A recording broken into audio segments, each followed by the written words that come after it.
بسم الله الرحمن الرحیم. سلام، روز همگی به خیر آقایون، خانوم ها، دخترها، پسرها، روز به خیر.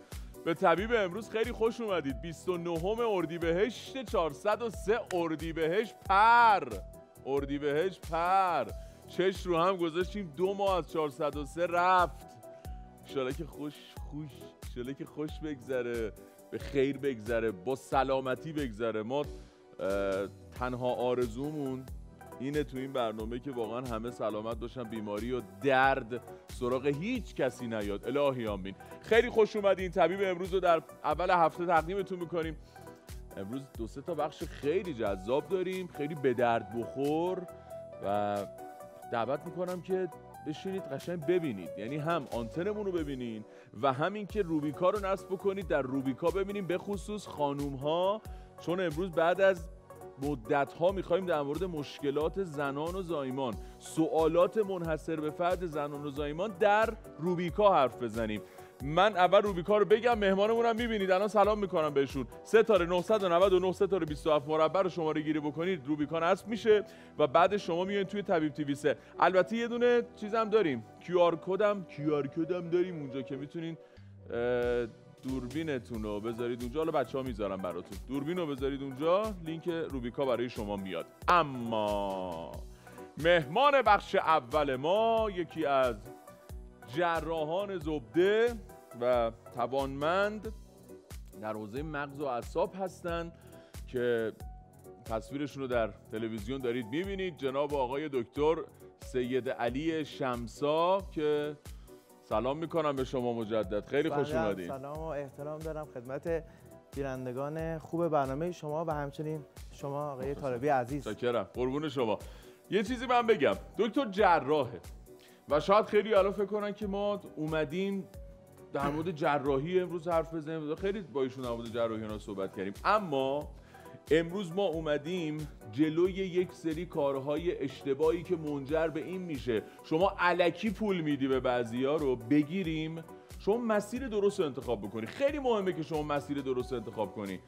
الان بعضیا ممکنه مثلا وقتی کمرشون درد میگیره به طرق مختلف، الان یکی میگه عمل کن، اون میگه عمل نکن، همسایه‌شون میگه بابا عمل کن، اون یکی دکتر میگه به نظر من عمل نمیخوای، اون یهو میبینید 20 تا نظر میاد رو هم دیگه، طرف تهش هم میره راه اشتباه انتخاب میکنه. بریم سراغ آدمایی که میان پیش شما.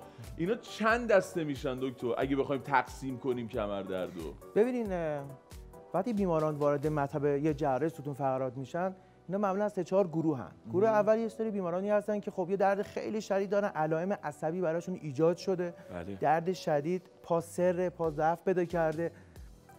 معاینه میکنیم میبینیم که قشنگ عضلات آتروفی داره میشه، یواش یواش پا ضعیفه. خب اینا تکلیف مشخصه، این باید عمل کنه. این اگه عمل نکنه به مرور زمان بدتر میشه و به دنبال عمل هم دیگه این علائمش رو بر نمیگرده.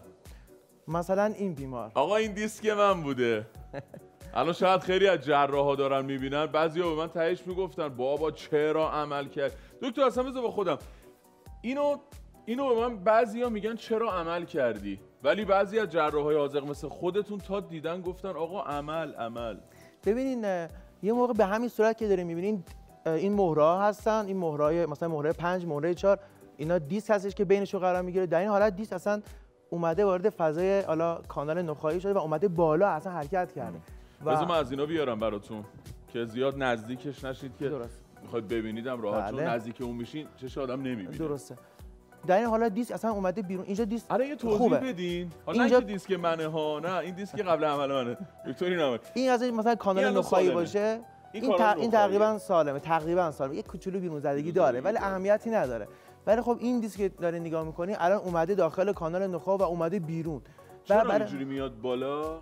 فشار میاد بهش میاد یه موقعی که دیگه خیلی فشار زیاد بشه و اسپاسم عضله زیاد بشه، امکان داره دیسک حرکت کنه تو نخاع، بهش میگن دیسک میگرانت یا دیسک مهاجرت کرده، که در این حالت میاد و به حالا گانگرون عصبی ناحیه‌ای که خیلی میتونه علائم ایجاد کنه فشار میاره و پا سر میشه. همون که پای شما سر شده بود. الان علت این که پا سر میشه این داره تو کانال نخاع فشار میاره به عصب، به عصب بالاتر که عصب 5 هستن، اینجا داره فشار میاره. نمیشه اینو بدون رنگ در آورد؟ نه متأسفانه اینو نمیشه واقعا، یه همچین کیسه یا نمیشه.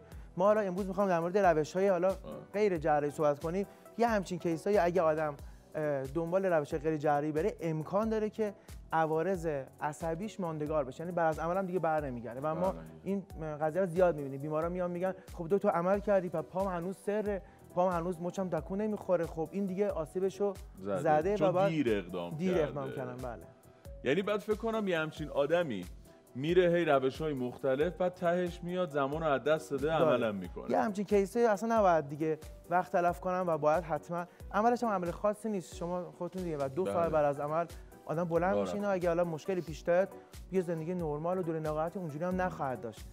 خب این روش‌های غیر جراحی رو شما بگید منظورتون چیه؟ مثلا اینه که ما شنیدیم ژل و اوزون و اینا. من حالا گروه دومو بگم. گروه دوم افرادی هستن که یه دیسک کوچیکی دارن، یه علائم حالا خفیف دارن، در تو پا هست، در کمر درد دارن. اینا معمولا افرادی هستن که ما میفرستیم برای آب درمانی و تغییر سبک زندگی خیلی موثره. مثلا طرف کارمنده بهش بگیم مثلا هر نیم ساعت بلند شو. دیسک خفیف داره یعنی چی؟ یعنی یه دیسکیه که مثلا یه همچین حالت، مثلا یه همچین حالتی یه ذره بیشتر ولی دیگه وارد کانال نخاع نشده، یعنی پاره نشده. حتی اگه پاره هم شده باشه خفیف پاره شده. این جور موارد این دیسک الان پاره شده دیگه. این پاره شده ریخته داخل. این دیگه کار نمیشه کرد. یعنی اون مایعه که توی اون غلافه است، غلافه پاره شده، مایع زده بیرون. اگه اینجا نگاه کنید متوجه میشه که اینجا یه مقدار سفیده. این نشون میده این دیسک آب داره. پس هنوز مایعش کامل بیرون نریخته.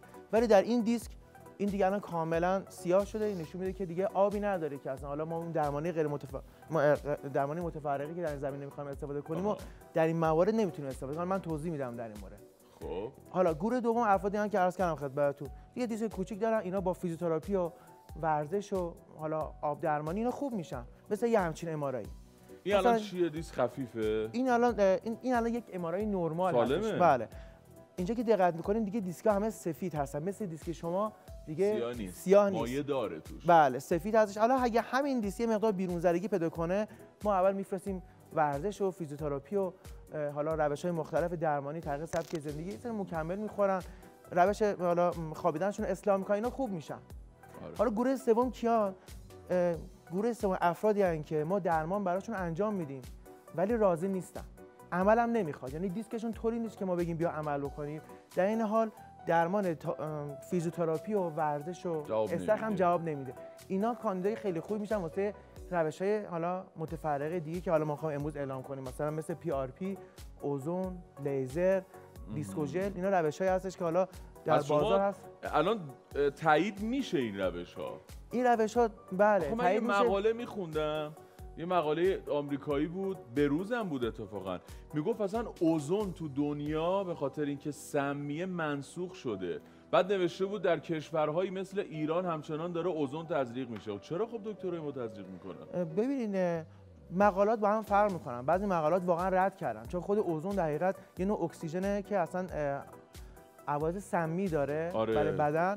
مثلا تو بعضی از ایالات مثلا کشور آمریکا مثلا یا اروپا اصلا استفاده نمیکنن از اوزون. میگن خب همینو نوشته بود عوارضش. بله میگن خوندم مقالهشو. بله آره. ولی حالا مثلا لیزر در جهان روش بله مورد تایید هستش.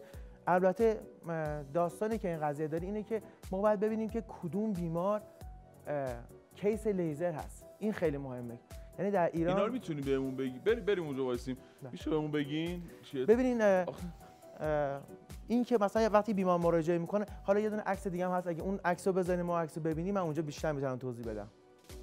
من اون آره باشه.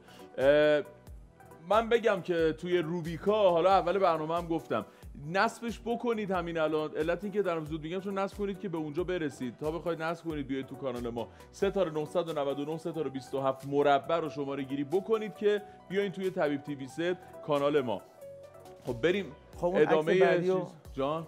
یه دونه عکس دیگه هم بود که گذاشته بودیم در مورد دیسکی که یه مقدار بیرون زدگی پیدا کرده.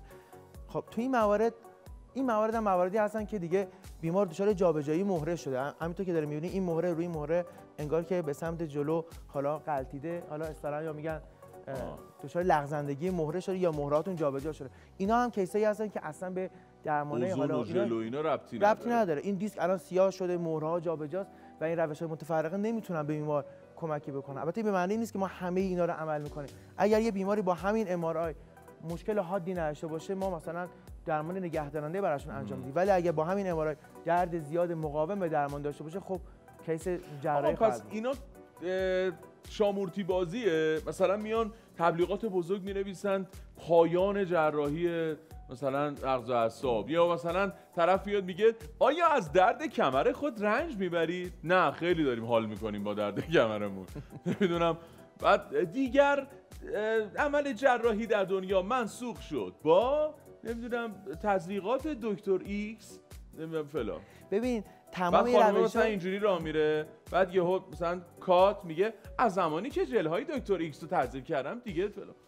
واقعا این شکلیه. این که الان میفهمین ژل این حالا یا دیسکو ژل، در حقیقت دیسکو ژل مکانیزمش چیه؟ این یک الکلی هستش که تزریق میشه در فضای دیسک و اون آب دیسکو جذب میکنه و دیسکو تخریب میکنه در حقیقت، یعنی دیسکو کوچیک میکنه. بله. دیسک اصطلاحاً شرینکیج یا کوچیک میشه، فشار رو اثر برداشته میشه.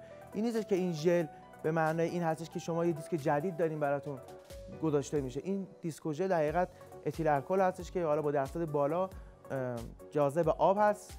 دیسک هایی که آب داشته باشه و بیرون زده باشه رو میشه از این طریق درمان کرد. من نمیگم این روش قابل استفاده نیست، قطعا قابل استفاده است، ولی کیس مناسبش خیلی خوبم جواب میده. ولی اگه کیس مناسب نباشه خب تأثیری واسه بیمار نخواهد داشت. الان برای ما سوال اومده دوستان. 20360 شماره پیامک ماست که ما هل و زعفرون هم هدیه میدیم به شما. اگر که به ما پیام بدین، از ما سوال بپرسین، هل و زعفرون رو از ما هدیه میگیرید. گفتن که خب پس بگید بهمون که کیا کاندیدای ژلن، کیا کاندیدای حالا اوزون منسوخ شده در دنیا. ببینید نیا کنین اگر فردی عرض کنم خدمتتون درمان‌های مختلف رو روشون انجام بدیم، من توصیه می‌کنم همه بیماران ابتدا به فیزیوتراپی و آب درمانی اینا، یعنی این کارا رو انجام بدن. اگر چاقن لاغر کنن، زیاد خم نشن، از سرویس بهداشتی ایرانی استفاده نکنن. این مواردی که من همه بیماران میگم، روزی 20 دقیقه پیاده روی، حداقل هفته 1 ساعت آب درمانی، اینا خیلی میتونه به بیماران کمک کنه. ولی خب اگر اینا بیمارانی باشن که نیاز به جراحی نداشته باشن، یعنی علائم عصبی نداشته باشن، بله. ولی این درمان ها هم روشون اثر نکنه، خب ما میتونیم اینا رو کاندید روش‌های حالا غیر جراحی مثل حالا دیسکوژل و لیزر و PRP و حالا اوزون بکنیم، که حالا من خودم نظرم میگه بین اینا بازم حداقل لیزر با توجه به اینکه حالا تو دنیا یک روش مورد تایید هستش، بازم بقیه روش‌ها بهتر. البته PRP لیزر هر کدوم با مکانیزم خاص خودشون. و تمام این روش‌های غیر جراحی موقته؟ نمیشه گفت موقته، ولی احتمال عودشون کم نیست. یعنی امکان داره یه بیمار ما لیزر بکنی و بیمار در هم مثلا آخر مقالات که من حالا خوندم ظاهرا تا 38% عود تو محل لیزر مثلا ظرف 1 سال گزارش شده. البته بیمار اگه مراعات کنه بعدش خیلی خوب میشه، یعنی بعد از لیزر بتونه مراعات بکنه. این روش ها جراحی رو به تعویق میندازه یا ممکنه اصلا جلوی جراحی رو بگیره و طرف اصلا دیگه عمل نکنه؟ ببین همونطور که من عرض کردم خدمتتون، اینا معمولا کیسایی هستن که اصلا ما میخوایم اینا رو عمل نکنیم. با این روش ما میخوایم اون کیسا درشون خوب شه و حتی میتونن جلوی جراحی بعدی بگیرن. ولی از همه مهمتر کیس سلکشن یا انتخاب اون بیماری هستش که حالا اون دیسکش آب داشته باشه که با این طریق ما اون آب رو حذف کنیم و دیسک رو کوچیک کنیم و فشار رو اثر برده. دیسکی که سیاه و بیرون ریخته معمولا به این روش جواب نمیده. میگم اصلا معمولا جواب نمیده. آره ببینم من میتونم اینو تشخیص بدم دکتر. این که آب نداره دیسکش. الان این بیماری دژنراتیو یا یه بیماری هست که آرتروز خیلی شدید ستون فقرات داره. این مهره اومده رو مهره. بله این رنگ مهره اینجا عوض شده. وقتی رنگ مهره اینجوری عوض میشه یعنی مهره‌ها دارن رو هم میسابن. این بیمارا معمولا کیسی هستن که کمردرد زیاد دارن یا صبح که اخو بلند میشن میگن ما اصلا نمیتونیم صبح جامون راه بریم، یا که وقتی زیاد میشن نمیتونه ارجشون بلند شه. این پیش مهره میخواد. اول درمان فیزیوتراپی اگر اثر نکرد ولی بیاد زیر دست من عملش میکنم. من عمل میکنم. شما عمل نمیکنید. اینم دوباره جابجایی مهره داره و همراه با بیرون زدگی دیسک. یا اگه همچین کیسایی ما فیزیوتراپی بکنیم اثر نکنه، خب بله میشه با 2 تا پین اینجا رو فیکس کرد و دیسک خارج کرد و واقعا مریض بعد از عمل علائمش بسیار بهتر میشه. بعد یه سری من به سوالا بزنم ببینم که خیلی‌ها گفتن که اصلا این اوزون یا ژل مکانیزمش رو خواستن بپرسن چی کار میکنه. ببینید لیزر و اوزون و دیسکو ژل هر سهشون از طریق حذف آب داخل دیسک عمل میکنن. شما فکر کنید دیسک تیوبه توش پر آبه. اگر آب خالی کنین تیوب خب کوچیک میشه. این تیوب الان داره رو عصب فشار میاره. وقتی تیوب کوچیک بشه فشار رو عصب برداشته میشه، درد بیمار بهتر میشه. ولی پی آر پی اینجوری نیست، اون با طریق حالا روش دیگه عمل میکنه. گفتن باید این روش‌ها رو ما تکرار کنیم. بله، در مورد لیزر حالا نه، ولی در مورد پی آر پی و عرض کنم خدمتتون اوزون، پی آر پی که مثلا میگن حداقل 2-3 بار تکرار بشه. اوزون هم مثلا میگن 1 تا 3 ماه بعد اوزون رو اگه تکرار کنیم اثراتش بیشتر میمونه. بهتر خواهد. بعد گفتن که اینا عوارضی هم داره. حالا به غیر از این که فکر کنم خطرش اینه که وقت کیس جراحی به تعویق نیفته. اونا که هیچی، ولی خب خود اینا خب امکان داره حالا مثلا تو پی آر پی امکان داره بیمار مثلا خونریزی کنه، یا مثلا در اوزون امکان داره که بیمار آمبولی بفرسته در موقعی که داریم اوزون انجام میدیم، یا تو مثلا تو لیزر امکان داره محلی که داریم لیزر انجام میدیم نزدیک اصلا عصب باشه و مریض بعد از انجام لیزر یه مقدار پای ضعیف‌تر بشه و معمولا این عوارض خیلی ناشایعه. یعنی مقالات معمولا زیر 1% اعلام کردن. حالا مثلا حتی عفونت هم اینا مثلا زیر 1%. نوشته یه دکتره بود خون منو کرد تو شیشه. فکر کنم پی آر پی کرده. همون پی آر پی، دقیقاً پی آر پی همون پلاسمای شاید زیاد ازش پول گرفته خون منو. نمیدونم حالا کدوم بوده، یعنی خون منو کرده. پی آر پی یه سری مسائل هست که باید حتما دقت شه که من خیلی وقت بیمارا میام پیشم میبینم مثلا به این قضیه دقت نکردم. پی آر پی دقیقاً خون یعنی پلاسمای حاوی پلاکت غنی شده هستش. اینو از خود بیمار میگیرن، به خود بیمار دوباره تزریق میکنن با یه سری دستگاه اینا سانتریفوژ به کیتایی داریم، بعد دوباره تزریق میکنیم. این مثلا بیمار رو باید از چند روز قبل سیگار نکشن، کافئین ممنوعه، تا مثلا چند هفته باید داروهایی مثل بروفن، ژلوفن، دیکلوفناک اینا رو نخورن، چون اینا دوباره عملکرد پلاکت رو از بین میبره. ما در حقیقت داریم پلاکت به اینا تزریق میکنیم، ولی بعد از پی آر پی بیمار مثلا میره دیکلوفناک میخوره. خب اصلا اثر پی آر پی از بین میره. تا 6 هفته حتی من خوندم که بعد از پی آر پی بهتر بیماران از داروهای الان اصطلاحاً بهش میگن انسید یا داروی ضد التهاب غیر کورتونی مثل بروفن، ژلوفن، دیکلوفناک، ناپروکسن، ایندومتاسین، اینجور چیزا سلکتیو که خیلی تو بازار هست. کسی که مثلا زانوش رو داره پی آر پی میکنه خب قطعا داره اینا رو میخوره. اگر برای پی آر پی اینا رو بخوره از اون پی آر پی اثر نمیکنه. برای از پی آر پی مثلا اینا بعد یا کدین استفاده کنن یا اسیتامینوفن چیزی بخورن که از شرایط داره، یعنی بعد آماده بشه. عین کولونوسکوپی. مثل کولونوسکوپی. آره دیگه. اون یه جور آمادگی داره. بعد آمادگی قبل از اون چیه زیر پای من هی. خب آقا زمانمون چقدر زود تموم شد با شما. چقدر هم سوال داریم ولی اینا رو میذاریم همه رو دسته‌بندی میکنیم. یه روز که شما اومدین از اول اصلا یه ماراتون سوال جواب را می‌ذاریم. یه عدد به ما میگید از 1 تا 37020. 5555. 5555. خب بذار ببینم کی برنده میشه. شما کجایی هستین؟ تهران. ما برندمون از تبریزه. فامیلی بامزه‌ای هم دارن. آقا یا خانم مبصری. مبصر برنده شد. آره برنده شدی خانم. هلو زعفرون میاد تبریز در خونتون. سوالم پرسیدین که مادرم آرتروز داره، اگه عمل دیسکی کمر انجام بده بهتر میشه یا نه. این ستون فقرات هم دچار آرتروز پس میشه. بله ما همیشه آرتروز رو شنیدیم زانوه، ولی نه خیلی شایعه. از 35 به بعد دیگه به خصوص کارمندا اغلبشون دچار آرتروز ستون فقرات میشن. ژن توش خیلی نقش داره. اینکه اصلا بیماری که افرادی که هیچ ورزش نمیکنن اینا زودتر دچار آرتروز میشن. حالا خود آرتروز نیاز به جراحی نداره. اگر آرتروز با دیسک و اینا یا تنگی نخاع همراه بشه امکان داره که نیاز به جراحی بده. او چه قسمی داده بچه‌ها. من این چیه؟ آقا تو رو خدا جان هر کی دوست داری بپرس. رفتم پیش یه دکتر ذلیل یه دکتر به اصطلاح حالا مثلا یه ذره مثل این که حال نکردن باهاش، هی به من میگه عمل فیوژن البته دوست عزیز فیوژن انجام بدی. این یعنی چی؟ فیوژن یعنی جوش خوردن دیگه نه؟ بله همون عکسی که نشون دادین که مهرها جابجا شده بود. آره. این برای درست کردن جابجایی ما بعد با یه سری حالا اصطلاح ما میگیم پدیکالاسکور یا مثلا شما فرض کنین پین یا مثلا مثل پیچی میذاریم داخل مهره رو برمیگردونیم و بعد اون ناحیه فیوژن میریزیم. این باعث میشه که جوش بخوره و یه لقی مهره برطرف بشه. اگه مهره کسی لق باشه مجبوره که عمل فیوژن انجام بده. جناب آقای دکتر سید علی شمسا خیلی ممنونم از شما. جراح و متخصص مغز و اعصاب امروز با ما بودن. خیلی ممنونم. دفعه بعد سوال جواب سوالات منحصر به فرد شما رو میپرسیم. خیلی ممنونم دکتر جان. خداحافظ تا برنامه بعد. بفرمایید. امروز ما میزبان خانم دکتر شاملو هم هستیم تو بخش دوم که متخصص آسیب شناسی دهان، فک و صورت هستن و در مورد بهداشت دهان و دندان حتما صحبت خواهیم کرد. از این به بعد سوالاتتون اونجوری میشه.